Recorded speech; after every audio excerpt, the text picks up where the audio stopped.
Hey everyone, it wasn't too long ago when I looked at the XTR 12-speed shifter from Shimano, but today I finally got my hands on an actual derailleur. So why don't we take a closer look and see what this is about.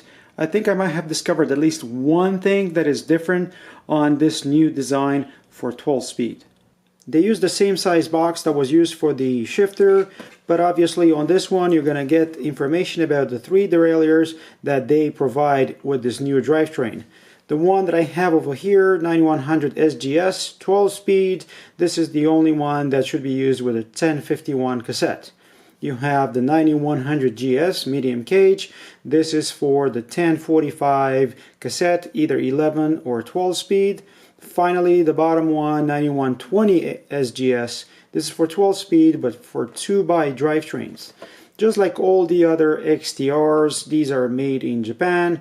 And here you can see the product code RDM9100 SGS. In the box, you will get the derailleur and not much else. The rear derailleur user manual, which is usually kind of useless, doesn't give you a whole lot. Name of parts and operation of the clutch, nothing else in there. Usually they have this cling wrap to hold it together, and this is no different. And what is my first impression? Man, this feels light and just shows quality of workmanship and materials. Mind you, this is my first ever XTR derailleur, so I have nothing to compare it with. Lightness must come from the fact that they used carbon on some bits and pieces here. Definitely the outer part of the cage is made out of carbon. But before I get there, here on the face of it, you see the lever here for the clutch. The clutch that's supposed to work better than before. However, if you look here at this cover, screw number 1, 2, and 3. Also you have the cover here, so you can adjust the tension of that clutch. If you don't know how to do that, check my videos on how to maintain and adjust this clutch. You can see all the cutouts of the pulleys. These are using the sealed bearings, both of them. They don't use narrow wide profile on any of the jockeys. However, these are dedicated for their function. First of all, the upper jockey, you see here an arrow, a directional arrow. This says Shimano, nothing else, but here you can see the G pulley or guide pulley. If you look at the bottom, you will see T- pulley, that means tension pulley. So these are dedicated jockeys for each position. And yeah, that's SGS or long cage. Also, if you look in here, you're gonna see the product code, which is RDM9100. Also new is the use of the 13 teeth jockeys. This is to be able to manage a longer chain with a not so long derailleur cage. One other thing that I want to point out is you see that line for the 51 tooth, the largest in their cassette. Well, that is to be able to adjust the B gap distance here, very similar to the way SRAM Eagle provides this tool. And if I put this on top of my jockey and you look at the line from SRAM and the line from Shimano, you see how the B gap all of a sudden for Shimano, it seems to be about the same size, so close to 15 millimeters, whereas in the past their B gap was a lot shorter than that.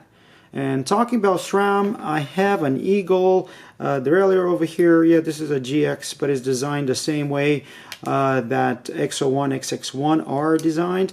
And let's take a closer look at the size of this cage, only because this has been a debris magnet for me. But looking at the dimension of the actual cage, on the new XTR I have 93 millimeters distance between the two jockeys, and also the offset here between the pivot point and the axle of the top jockey is 45 millimeters. Eagle is 92, so almost the same distance between the two jockeys here, and the offset between the pivot point and the top jockey.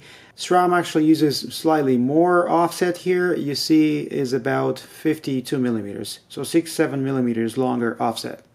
So the cage that the two companies came up with for this 1050 or 1051 cassette are designed almost identically.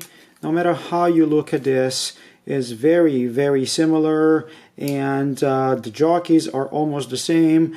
There is only one other thing that I noticed here on the XTR that's actually mentioned in the specs. You see this plasticky rubbery bumper that doesn't exist on the Eagle. It just prevents the chain from slopping into the derailleur cage when the chain is on the 10 or the 12 tooth cog of the cassette. And one last thing that is very intriguing to me, if you look at this Eagle cage, you will see how it's straight and the two jockeys are parallel with each other. There's no angle whatsoever between the two. Anything but this will indicate a damaged derailleur of some sort. But if you were to look at the XTR, specifically, let's look at the cage, the back of the cage here. Look at that. It looks like it is already bent, and yes, you have a delta here. So not only at the top and the bottom jockey, they're not on the same line. This one seems to be a bit bent down or bent out away from the spokes. But also, if I angle that one straight to the camera like this, you will see the bottom jockey having a bit of an angle here. And vice versa, if I keep this nicely angled towards the camera lens, you will see the top jockey going away from us. I have called the supplier and they suggested that all the derailleurs they have right now look like this. So I guess this is not a defect, but a feature of the new design. On the scale, this is 243 grams versus the 237 that's in the spec. The XX1, which would be the SRAM top of the line, is 265, so XTR saves you about 22-23 grams. Have you guys ever seen one of these? If you did you notice this delta or offset between the two jockeys? I would love to hear from you. On my end, next step would be to install this next to my 12-speed shifter and see how they perform with an Eagle 1050 cassette. But for now, this is the end of my little review. If you have any questions, let me know in the section below. If you found this useful, don't forget to like and subscribe. And until next time, I will see you folks on the trails. Cheers, guys. Cheers.